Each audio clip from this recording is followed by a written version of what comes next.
एक के नीचे सिर अंडा रखता भाई हो।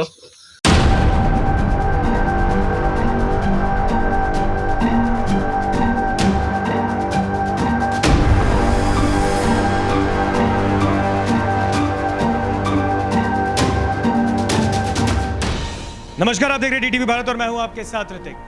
बम ब्लास्ट का दौर बिहार में जारी है। अभी कुछ दिन पहले बांका जिले में मदरसे में बम ब्लास्ट हुआ और उसके बाद बम ब्लास्ट अररिया में किया गया है। अररिया में कोई एक बार नहीं, 2 बार बम ब्लास्ट किया गया, एक रात के वक्त और एक अगली सुबह।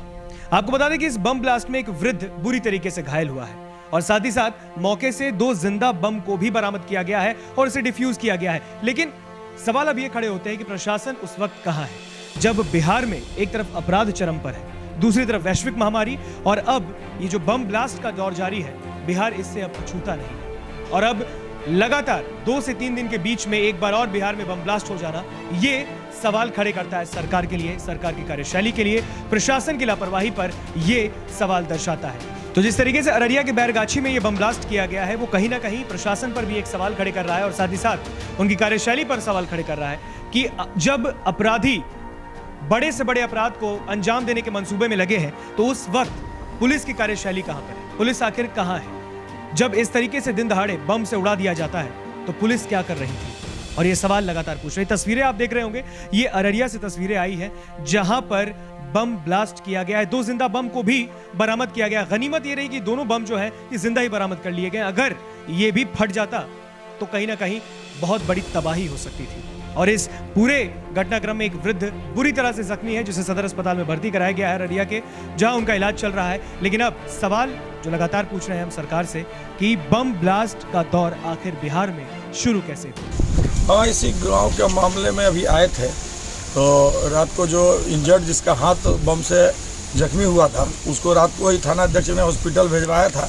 फिर वो आ गया था, उसको पुनः इलाज के लिए रेफर किया गया है। लेकिन प्रथम दृष्टिया संदिग्ध मामला लग रहा है। और ये रात को इस तरफ जबकि घर उसका दूसरे तरफ यहाँ आया और उसके बाद ये एक छड़ से लगता है टकरा के ये खुद ही अपना बम लगता है बनाया था। ऐसे पता चला है कि राजा नाम का एक व्यक्ति है जिससे इसकी दुश्मनी थी और इसका आरोप है कि राजा बम मारा है, लेकिन राजा नहीं बम मारा, ये खुद बम बनाया था और ये बम मारने के लिए राजा को जा रहा था। इस सभी बिंदुओं पर जाँच किया जा रहा है कि आखिर वास्तविक सच्चाई क्या है। और इनके भाई लोगों का भी बयान लिया गया है। भाई लोग भी बोल रहे हैं कि हम लोग इन लोगों को उतना जानकारी नहीं है और इस संबंध में पता कर रहे हैं कि इसमें रोल किसका। इनको मारने आया था कि इनका खुद बम बना रहे थे, जिससे इनका आपराधिक इस्तियात भी है। एक बार ये जेल भी गए हैं, दिल्ली में रहते थे। इनकी पत्नी जो है वो इनको छोड़ दी थी, ये 2 शादी की एक पत्नी छोड़ दी थी। उस पत्नी से राजा का संबंध हो गया था, इसी बात को लेकर उसको राजा से फ्रिक्शन था, तो इसलिए ये जो है सो हो सकता है कि राजा के को ही मारने के लिए बम बनाए होंगे। और बम क्या, ये क्रैकर टाइप का था जो मसाला उशाला दे के डिब्बा में भर के सुतली से करता है, वही था। कितना बम भी बरामद हुआ? 2 बम बरामद है, जिंदा बम है, यहीं पर रखा हुआ था। ये घर के पीछे तरफ पड़ता है, सुनसान जगह, वहाँ पे रखा था। और लगता है कि रात को ये लेने आए थे। इसी में छड़ था, छड़ से इनका कुर्ता फंसा है, गिर गया है, जिससे हाथ में बम था, वो बम ब्लास्ट किया।